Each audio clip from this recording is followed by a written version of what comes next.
All right, welcome back to Power 105.1. This is the New Era Show. Of course, I'm the boy Art, and today we have a special guest, Elijah Blake. The man, I was looking at your name, and I was like, why you got two first names?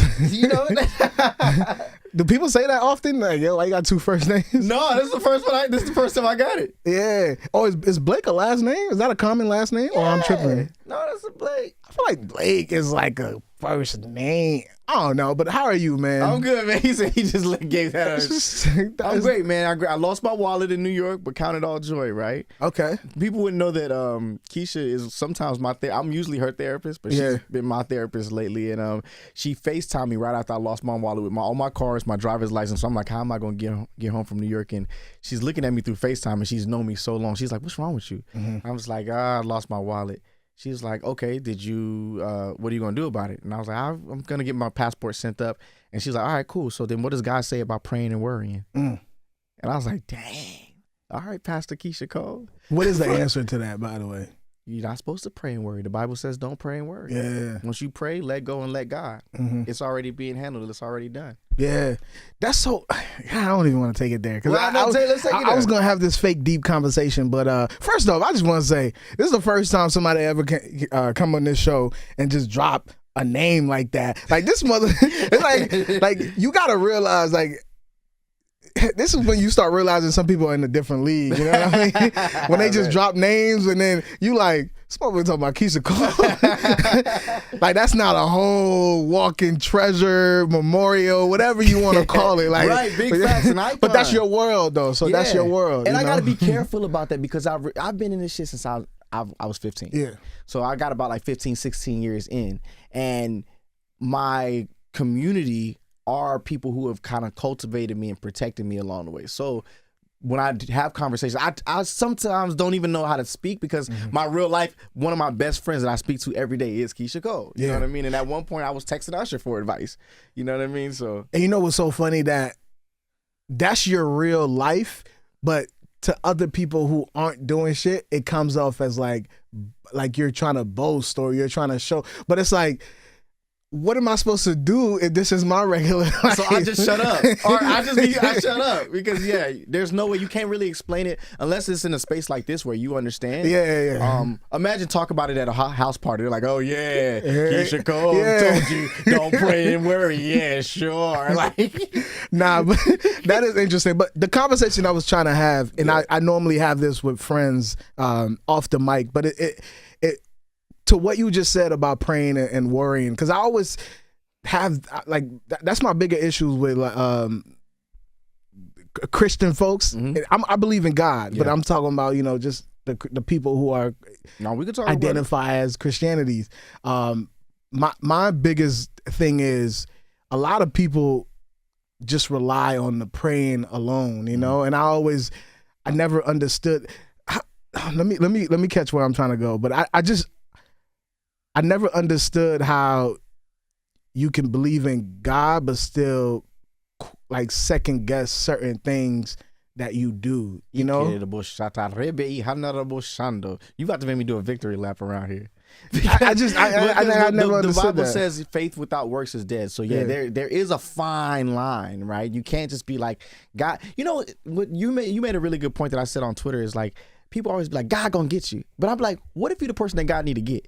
Ooh. You know what I mean? Like, God ain't some pit bull that you could just weaponize towards everybody. Like, he is the supreme consciousness. And sometimes accountability got to enter the chat. You can't just be like, God gonna get my enemies. So if God gonna get everybody enemies, who's, you know what Jocelyn Hernandez says, the grandmother's the baby.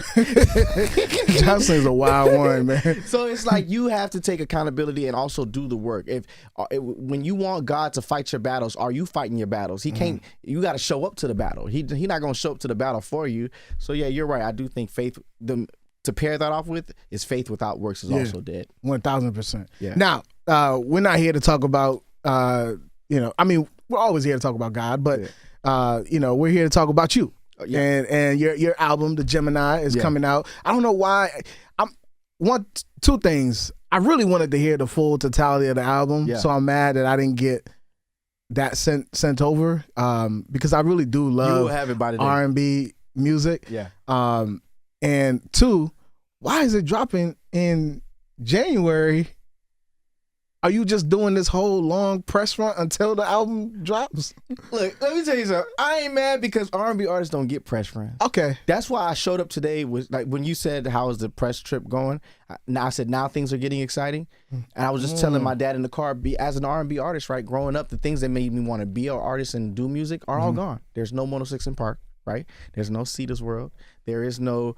So for a black artist or R&B artist to do a press run is kind of like unheard. Where we finna go, right? Whereas like Taylor Swift, she can go to Jimmy Kimmel, she can go to Jimmy Fallon, she can do Saturday Night Live, she can do, but so Taylor's gonna, of course she's gonna do 5 million her first week, or 3 million, 2 million, 1 million, because there's ways for the world to know that music is coming out.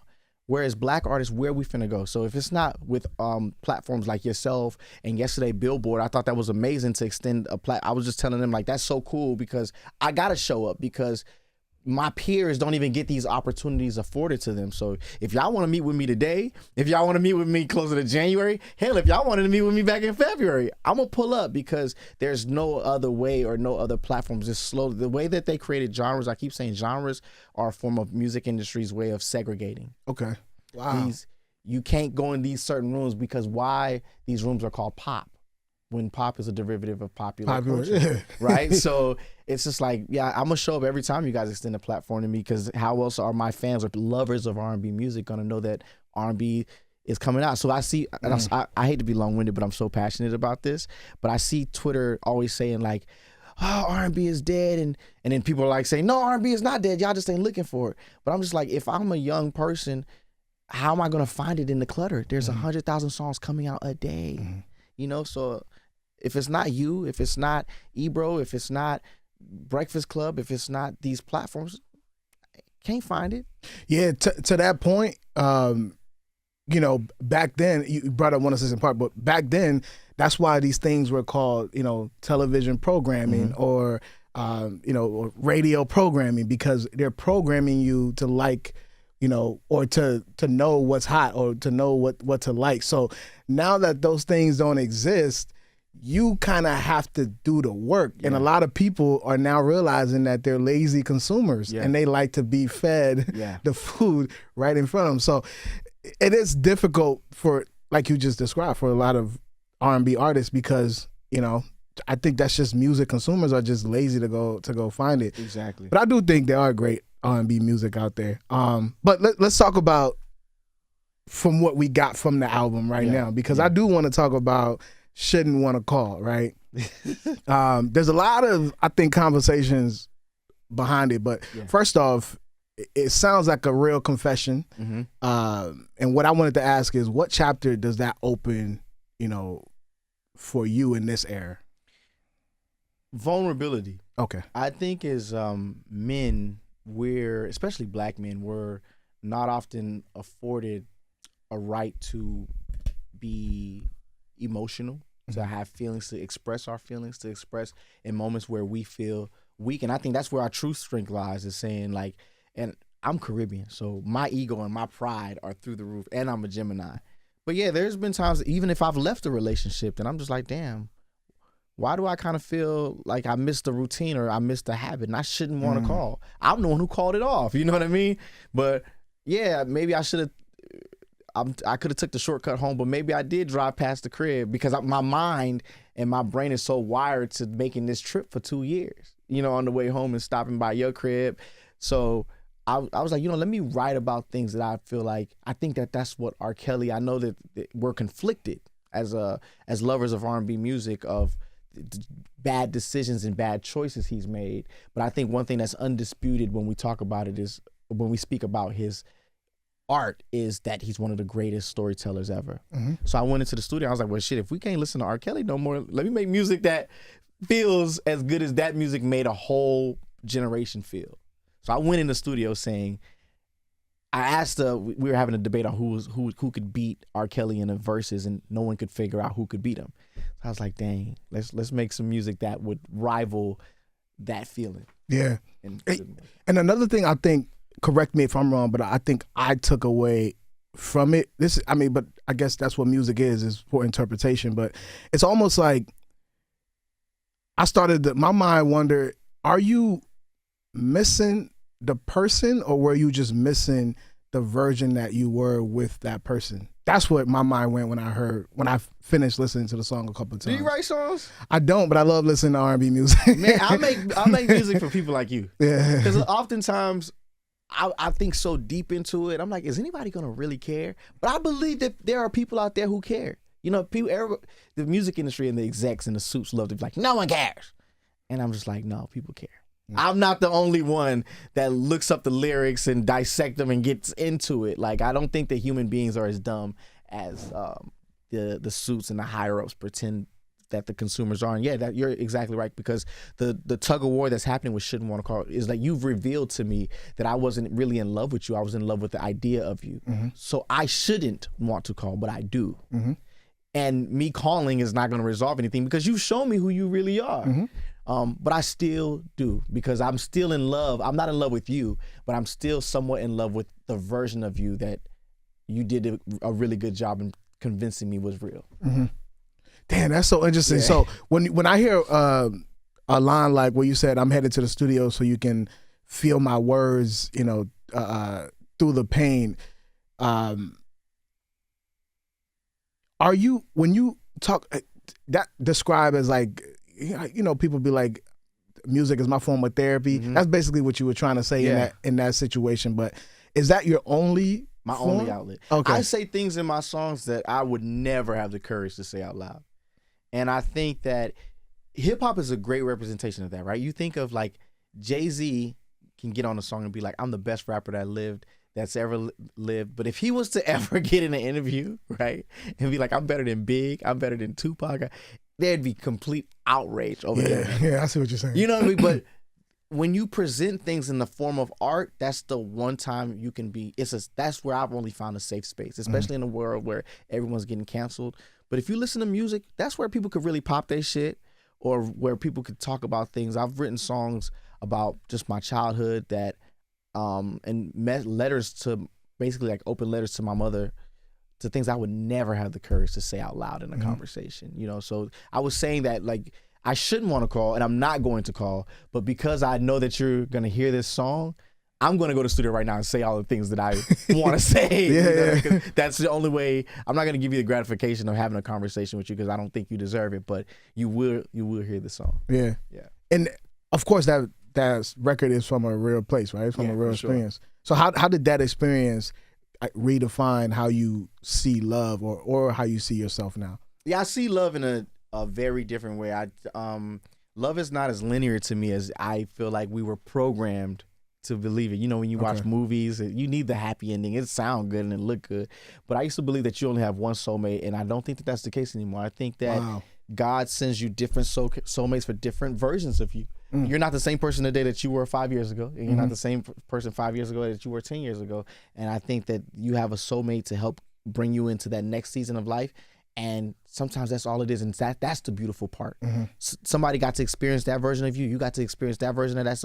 Like, let's say right now, like you're in college, right? And your college girlfriend was the person to say, get up and finish law school. And when you didn't want to do it, you're like, I don't even know if I like law anymore, but you graduated, now you have a law degree, and you cheated or she cheated, y'all not together.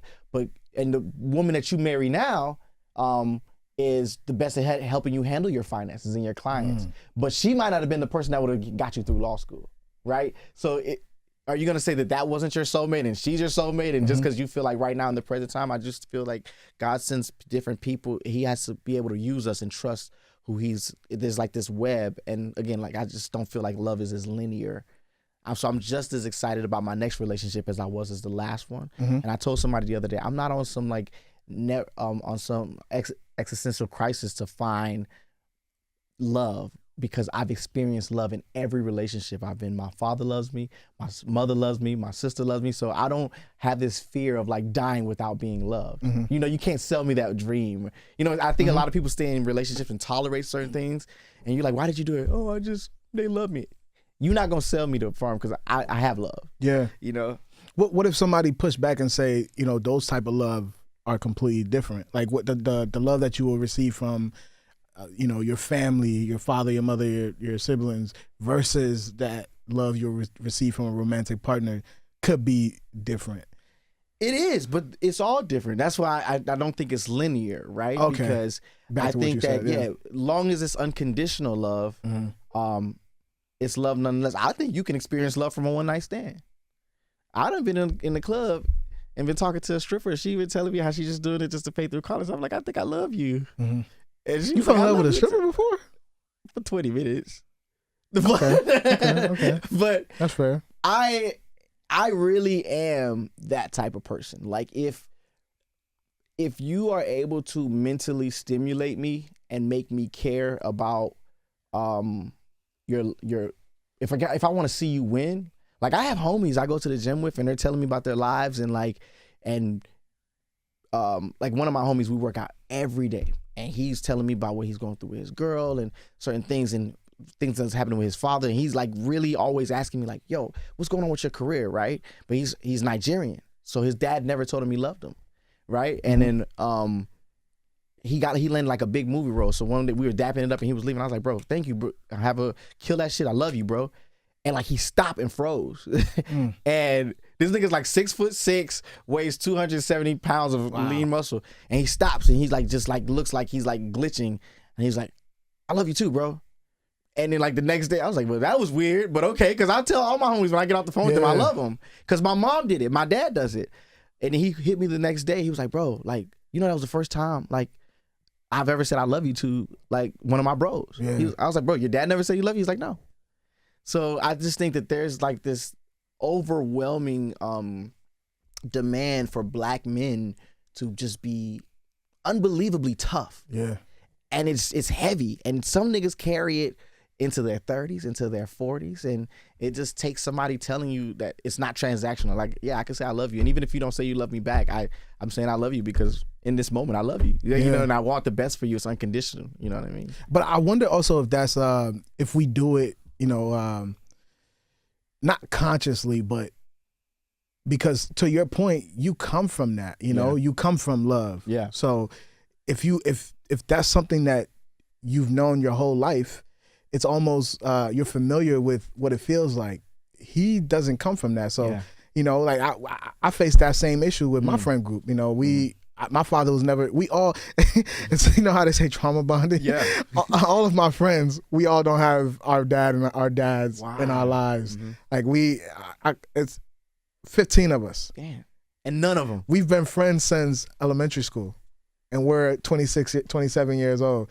And we don't have none of our fathers in our life. And some of us that do, they're like just deadbeats. They're not as involved, and they don't. So we all we're just now. It took me because I went to therapy, so it took me to really started breaking things down in the group. So I say I love you to them. I'm the first one to say I love you to my friends. Yeah. We're like 20-something years, 27 years old. Yeah. So they don't come from that. But I don't fault them for. Because that's not their experiences. They're not used to that type of love. So where's your family? Are you like what's? I'm from my family roots were Liberians. So yeah. But yeah, that's what we come. So I'm saying that to say for your friend, he just wasn't familiar with that. You know what I'm saying? So that's some real shit. We to your doing the point. work. Yeah. Our generation is really doing the work because bro, like literally glitched to something that I'm just like, well, now you made it weird. Yeah. Like, when I was saying it, I was like, bro, I'm proud of you. Go kill that shit. But now now I feel weird. Like, should I not say it? You know what I mean? And then I got another one of my homies. He signed to me, and I found him when I was like hella young. But like now, he always says, when I first said it was weird, but sometimes I'm like, nigga, you kind of say I love you too much. like he'll call me like, yo, by the way, I'm sending you this New Balance. And I'm like, thank you, bro. He's like, yeah, I love you. And I'm like, oh shit, all right, well, we doing it. I love you too. Or sometimes he'll say it so fast I'm finna hang up. Like just the other day he said it so fast I hung up. I was like, no, I haven't responded. You felt bad. Yeah. I called back. I was like, bro, I love you too. And then it made it even more weird. No, I love that though, we're man. We're doing the work. Yes. You know? That's what's dope about this generation. But you know, just to pivot from that song real quick. Yeah. White Rum. Yeah. Maybe my ears is off, but that sounded a little country-esque. You know, am I off in that interpretation? You're not off, but I just think that R&B has taken many forms and been called many names. Again, because of the segregation of music. I wasn't thinking country when I did it, but when the song came out, through the DSPs, like that song got the least amount of playlisting of any song I've ever put out because the feedback was saying that we didn't know where to put it, and to me, I thought I was making a backwoods soul record. You know what I mean, like Sam Cooke. I was listening to a lot of Otis Redding, just the older R&B, but it's taken so many shapes, and there's other different walks of life that have taken it and called it what they in country music. But country music started off as our shit.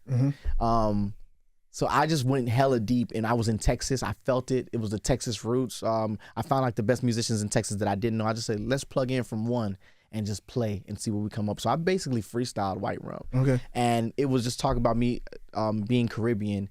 And I just see how like some of my uncles who struggle with addiction and how rum just makes everything feel better. And I just sometimes wish I don't have an addictive personality, so I don't have a vice. Like if I'm going through something as a Gemini, we already feel everything at 100%. I really got to just deal with my emotions. I don't smoke weed. I don't drink rum. I don't do anything. I guess love is that version for me. So I was just talking about just being addicted to love in that way, and that being my vice, and just knowing that sometimes I stay in certain things that I have no business staying in, just because I'm like in Shouldn't Want to Call, I'm in love with the thought of it, you know. But everything has revealed that this ain't really what you want or what you require or what you deserve. Yeah. But I'm just kind of like, all right, cool. Like I'm in love with the routine and the idea of it in that way. And again, I love love. So if it makes me feel love, then I'm in it. Yeah. You know, until it becomes detrimental, and I'm just kind of, I gotta go because somebody finna die. So it was like almost like a celebratory record for. I don't know. No, you actually are on the head. It's just saying like, and then it's also saying like, you have one time, you still have a chance to change my mind and show me that it wasn't all a lie.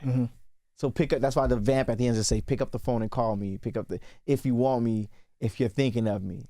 You know what I mean? In the moment where we're both really stubborn and hard-headed, there is a small chance that this could be put behind us, or you could change my mind. Wow. And prove to me that I wasn't just wrong about everything about you. Pick up the phone and call me and plead your case. If you have any bit of respect for what we had. And then, you know, you leave it open-ended, and I just thought it was appropriate for Shouldn't Want to Call to happen, but I shouldn't want to call and have you explain yourself to me in that way. So there is a story happening on the project that I think is really cool because I love concept. Man, I wish I would have gotten it before we sat down.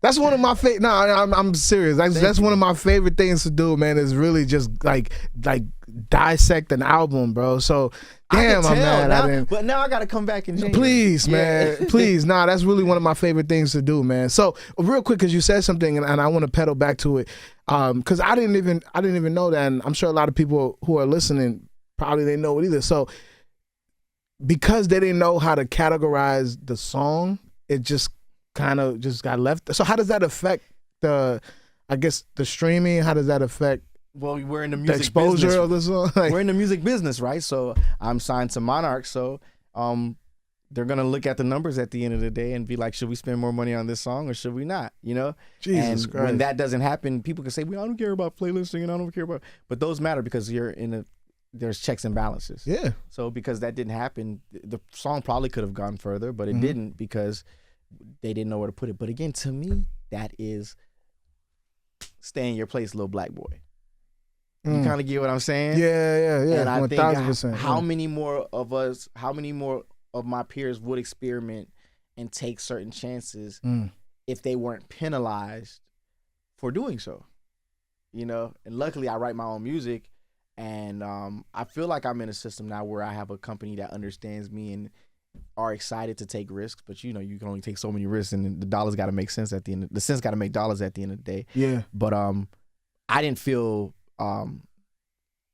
like that was fair, because when we went back and said, no, this is soul music because it's there's a whole gospel choir in it. I'm doing riffs, and what's more R&B than riffs and runs, right? And it's just storytelling at the end of the day. And so I can't go to R&B, but then I can't go to country so you guys just gave no awareness or visibility to it. To it at all. Yeah. That's crazy. And the crazy part is I've seen artists' music in country that was not even country. Yeah. And I've seen vice versa. I've seen it in gospel, and I'm like, this is not a gospel song at all. I've seen country songs have a little bit of soul, and they're marketing it in the R&B playlist. Nah, You know, and no crazy. knock to, I always get in trouble for this, but we just gonna tell the truth. No knock to an artist like, because I love Teddy Swims, but they get to compete in the space of the pop world, but then they also get to compete at R&B radio. You get what I'm saying? So you've given like a handful of stations to black artists to compete with. So like Giveon has to compete with India.Arie, has to compete with SZA, has to compete with Kehlani, has to compete with Ledisi, has to compete with Layla Hathaway, right? So many different versions of music. These artists don't even have anything in common within like 5 stations. And then the other 100 stations, you know, Taylor Swift, Ariana Grande, everybody can compete there. And then they also get to come and compete with India.Arie and Giveon, myself. It's just not fair. You know what I mean? And I just think that there's so many battles that R&B is fighting. I'm excited for it to start changing now because I feel like this is the biggest year R&B has had in a minute. But it's just it's a bit exhausting when you think about it. You know? Yeah. Man, just staying on this conversation a little bit. You know, when I was sitting down and planning how to move, like what to ask you, is so interesting because a question here that I have written is pretty much driven off what we're talking about. Because I wanted to ask, you know, what creative rule do you break for yourself? Because being that you write, also a songwriter, and you write for other people, and I wanted to ask you, what creative rule do you break for yourself that you never pitch for another artist? A lot of my lessons in writing for myself came from me working on Unapologetic with Rihanna. Okay. And I think that she don't think limits. I attribute it, she hasn't said this out of her own mouth, I attribute it to her being born in Barbados and being raised in another country.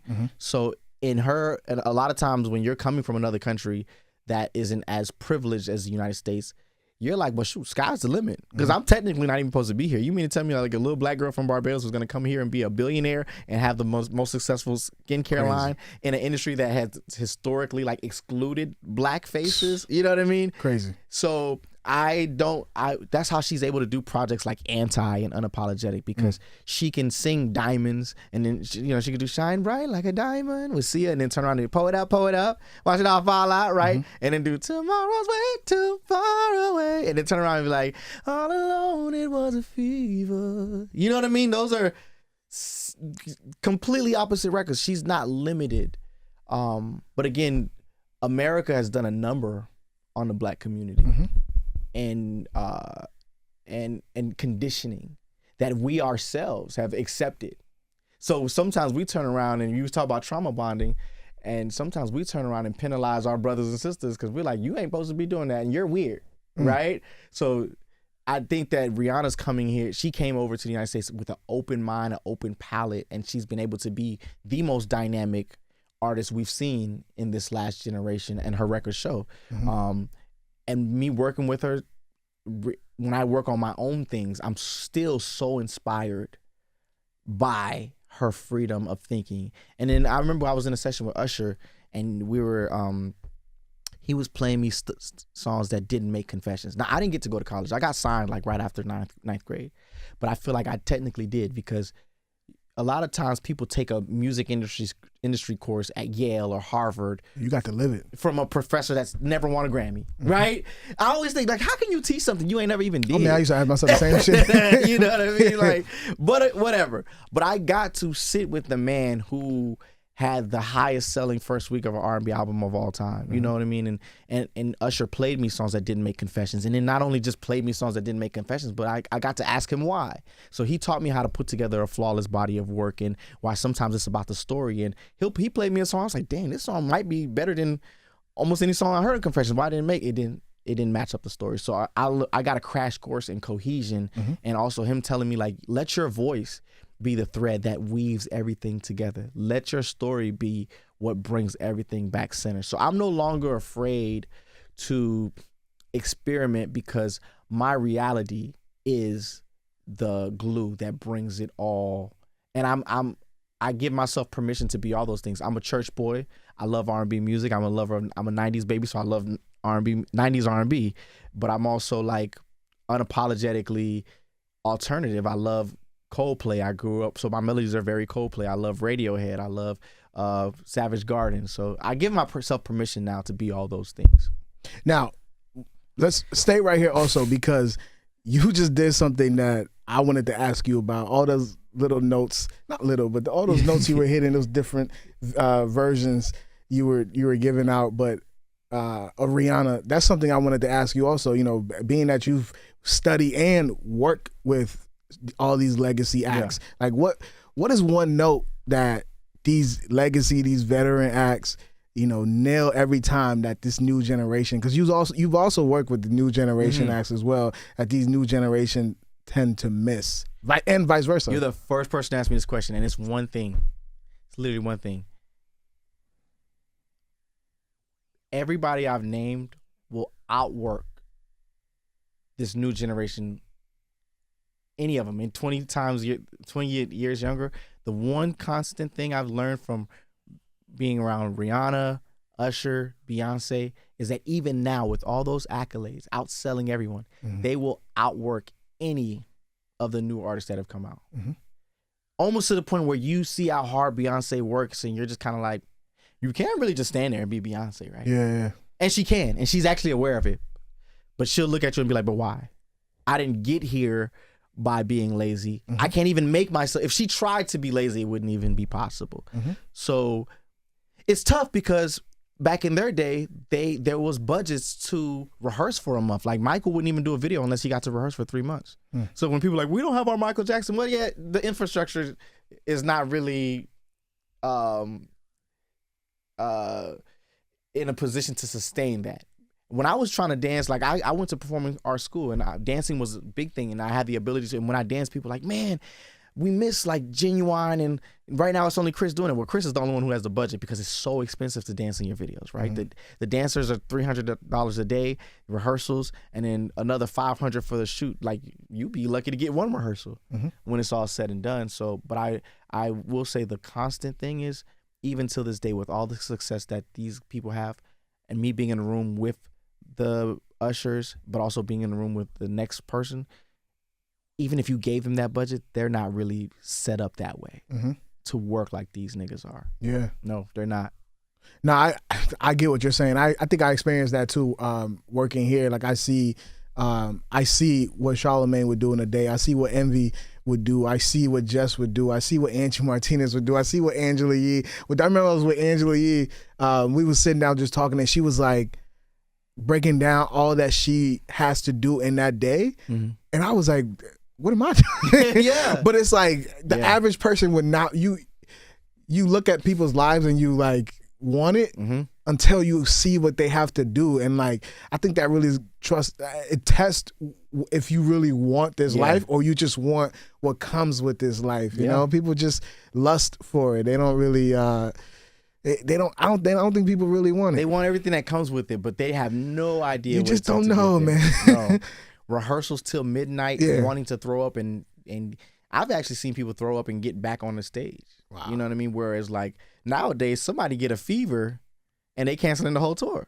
You know what I mean? Like somebody wake up on the wrong side of the bed and the whole tour is getting canceled. So now your manager, your business manager, your lawyer, and nobody getting paid, and all your team, you're making them suffer. So yeah, hard work for sure. They say hard work beats talent, when the talent don't work. I agree with that. Now I got a few more questions, and then I'm gonna get you out of here. I want to talk about something that I feel like I need more from R&B artists, right? Because, well, one, I always felt like R&B artists helped me, you know, form my emotions, like help me understand how I'm feeling, so I can communicate it with a woman. That's how I always. That's deep, yeah. You know, whether it's just how like romantically, you know, intimately, like I always lean on y'all to give me the verbiage of what to say. That's why I like R&B music, because it helps with that. But one of the things I feel like we've lost is that seductiveness. Like I think, and I'm gonna quote Tank on this. somebody I know you know very well. He said, brothers need, and forgive me, OG, forgive me for my language, but he said, brothers needs to get back to falling in love with pussy. Yeah. Excuse my French. No, real talk. Because everybody they not making love no more. They just fucking. Ooh. They just fucking. You know what I mean? And that's not gonna get that's not how you make the, like, to me, you ain't gonna keep her. You know what I mean? Like, that's transactional at this point. If you even hear the songs, I'd be like, y'all don't even like y'all person. You love, again, because of the nature of it and the necessity and the need is very transactional. I actually think it's more complicated to like somebody than love them. You get what I'm saying? Break that down. Because I think let's say your mother brought you into this earth, so you almost feel like the love is owed. It's almost like my return for what you've done for me in the position I'm in. Like, or you love your family members because that's all you know. But how many people like their mother? How many people like their father? How many people like their siblings? How many people, when their person calls, do they roll their eyes and be like, oh, here's my wife calling me? Wow. Or like when all else fails and they're down, like, dang, like, I need to talk to my wife. You know what I mean? But they like their friends. You like your friends. You know why? A lot of people like their friends more than they love their family members because you choose your friends. Wow. You choose your community. A lot of times you feel like you're burdened to deal with certain things that are presented to you because of the situations and the cards you were dealt. You know what I mean? But I've literally had somebody tell me, like, I love my mother, but I don't like her. You know what I mean? Man, I did not think about this until you just said what you just said. But like, I've always had kind of the same thoughts in my head about my grandma, and I love to your point, I love my grandma. Yeah. But as of recently, my grandma's in Africa, so she like messaged me a lot for money, right? Yeah. And I always I always roll my eyes, whatever. And I had this conversation with my mom before, and I always roll my eyes. My little sister, love my little sister, like my little sister. She would send me a Cash App request of any amount of money she wants. And you'll do it. And I'll do it instantly. Yeah. And so now that you just said that, it just clicked. Yeah. It's because I really like my little sister. Yeah. Me and her have a relationship. We talk all the time. We talk about just crazy things. Yeah. And I really like her. I like being And I think your relationship with your grandmother, you're actually doing it exceptionally well, because when you love somebody, they're not so easily disposable, right? So I think that sometimes we might be hard on ourselves and be like, dang, like, I shouldn't have to wonder if I like my grandmother. But the fact that she's able to still be in, because most people be like, I'm not talking to you, I'm not dealing with you, you're cut off. But that takes a lot of work to be like, let me, prepare myself and still engage in something that doesn't probably make you feel the best. But again, because your grandmother was chosen for you, you know what I mean? And I think sometimes our friends, we're like, you know what? You don't have to be here. You don't even have to hear me vent, but you choose to, and you don't owe me that. You know what I mean? So I think that's beautiful. Wow, man. Yeah. Man, my last question for you, what do you think is inspiring you right now in this present moment? What is inspiring me? This is such a Gemini answer, but the chaos of it all is inspiring me. I just think that this world is so chaotic right now that at least one thing we finally got in common is that we're all fucked. Okay. So now we can do something about it. Because there's been this delusion that the middle class had more than the lower class. And I'm like, unless you got $1 billion and you're in that 1%, we're all poor, by the way. And these niggas higher ups can't wait to remind us that we ain't shit. So when I watch people talk down on people who was making less and wear their name brands, and scowl, or just people use race to have some form of seniority, I think this chaos, the only good thing that's gonna come from this is that we are not so different. So we're either gonna come together and do something about it and take on the powers that be and revolt, or it's just gonna keep happening. But yeah, you got nerve to think that because you make a couple 100,000 or a couple million more than me that you're better than me, or because your skin is lighter that you're better than me, or that your parents are from here and mine are not are better than me. And is just kind of like so stupid, or because you're Republican or Democrat. They don't give a fuck about none of us. And they literally get on this platform and make us fight with each other and then go golfing afterwards. I've seen it with my own eyes. Like, I've seen niggas tear each other down on TV and then be golfing with each other. So I'm like, oh, we are the pawns. Yeah. And I think now the world finally gets to see that and see how stupid this whole thing is. And I'm excited for the change and the revolt to happen, so now I can be excited to bring kids into this world. Because right now I'm not so excited to bring children into this world. You know, that's so funny. A couple months ago, when Trump and Obama were pictured, you know, sitting together and like kikiing with each other. Yeah. I remember Charlamagne I think he gave Obama Donkey of the Day, and he was like, my only question is, how can you use a rhetoric like this man is a threat to democracy, but you're kikiing and laughing with a man that you say is a threat to democracy? So to your point, it's like, if these people can say all these things and then go about their day and kiki with one another like that ain't happened, why are you trying to kill your neighbor? Exactly. Like, why are we fighting at the parking lot of Target? You know what I mean? Like, it's to me, you know, the same people that voted, no one deserves what's happening. I'm not going to say that. This is going to be very controversial. No one deserves this. But to think that you are exempt, to watch a group of people literally, to have a party say, this is what we're going to do to y'all. This is the minorities, right?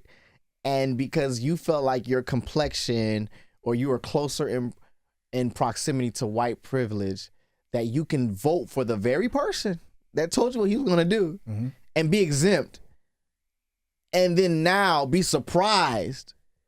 Why are we surprised? They told you exactly. You're surprised that you was up first. Yeah. And I can say this because I have roots on the Hispanic side and I have roots on the Black side and the Haitian side and the Caribbean. So I've heard family members be on the phone and be like, but my Christianity, your humanity, right?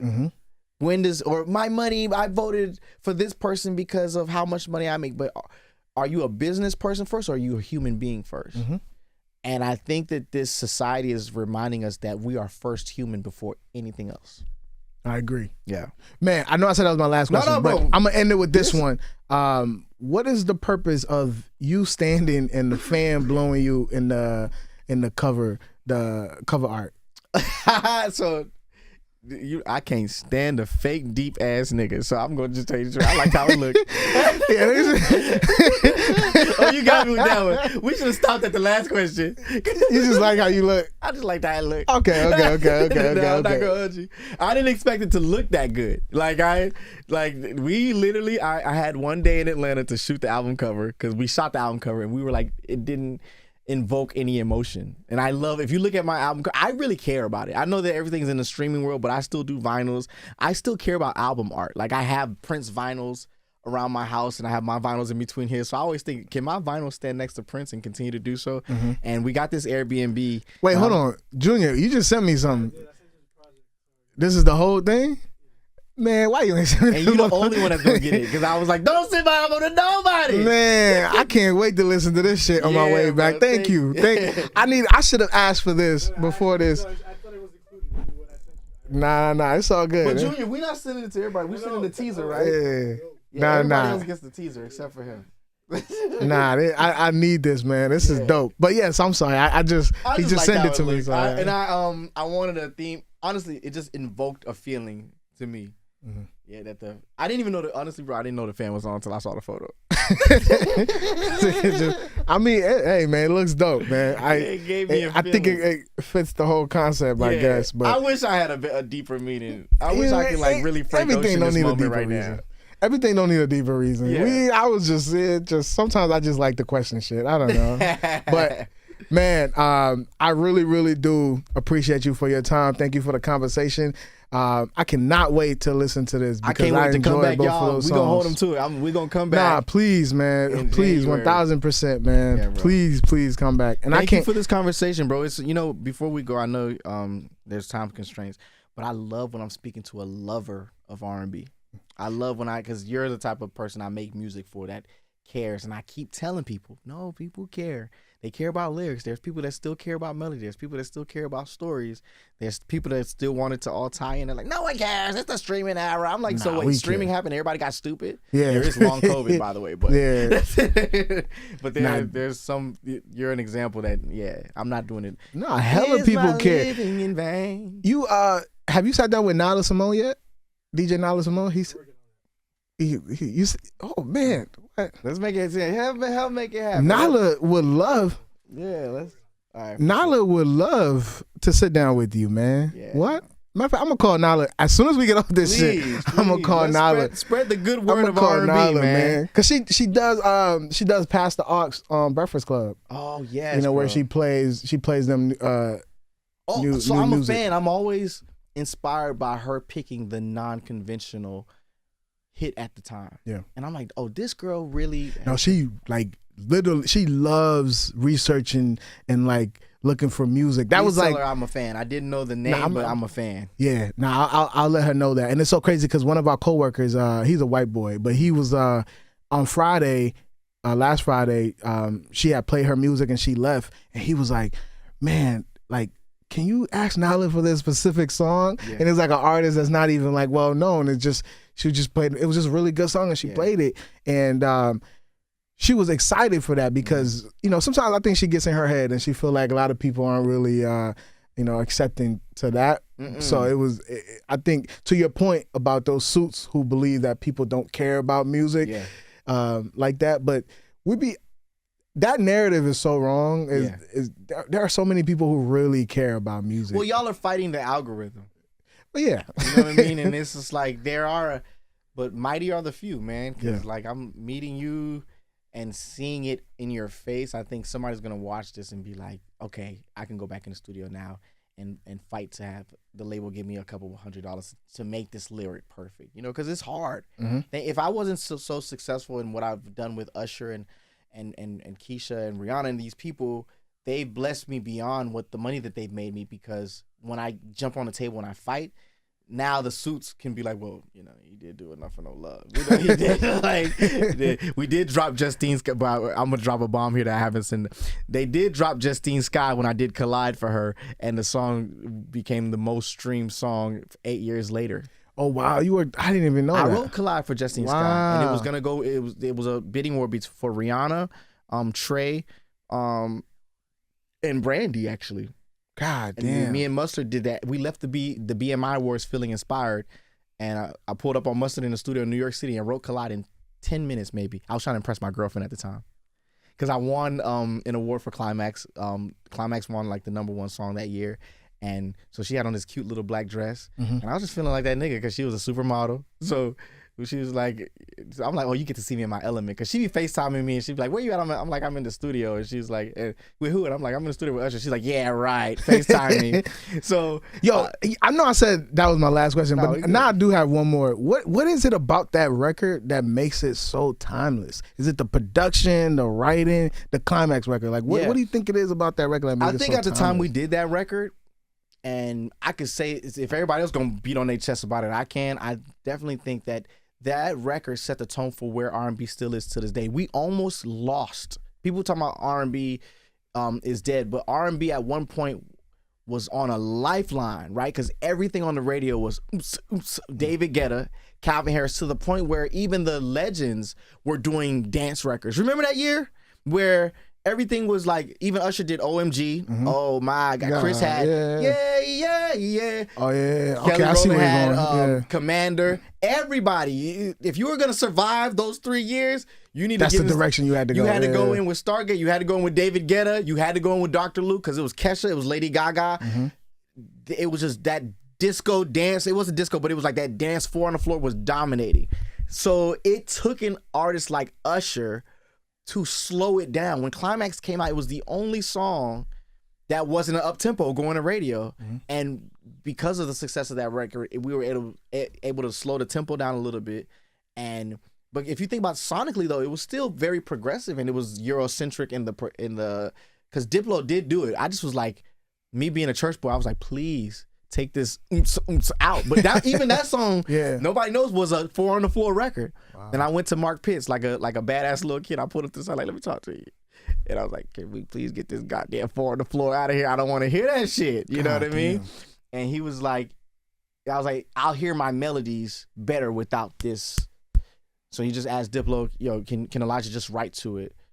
And when I could hear it that way, I'm a church boy, so now it sounds like praise and worship music. I'm hearing the chorus, Now I'm over here like, going nowhere fast, Jesus is the climax. Get it, more shut up. God damn, man. And then the melody came soon as they took that goddamn 4 on the Floor out. Now I can hear a song on something. I didn't want to be like, throw my hands in the air, I put my foot in the air, I throw my hat in the air. So thank God they removed that damn 4 on the Floor off. God damn. But now if you think about what radio is, it's all a sonic evolution from that record. Wow. To me. Yeah. Man. Yeah. Damn, like this, man. Just the experimental R&B, that was it. Everything was kind of very traditional. You were either like a Music Soul Child or like a, you know what I mean? Like, they had music out, but everything was very 90s. And I love 90s R&B, but it was that or Super 4 on the Floor. But then Climax kind of had that fusion. It was, people were like, where's the hook? Because for the song to be called Climax, it actually decrescendoed in the hook, right? Because it built up and then kind of just like fell off on the hook, right? When it's like, at all, going, it kind of went back down. So the structure and everything is kind of like where we're still at sonically in R&B music to me. Mm-hmm. Yeah. Man, Elijah Blake, ladies and gentlemen. Thank you so much for your time. I'm gonna get you out of here. Again, I mean, hopefully you'll be back when the project come out. Name. But the Gemini will be out January. So y'all keep an eye out for that. But hopefully he'll be back, so we'll discuss it more. All right. Everybody else, this is the New Era Show on Power 105.1. I'm the boy Art. We'll see y'all. All right. See y'all.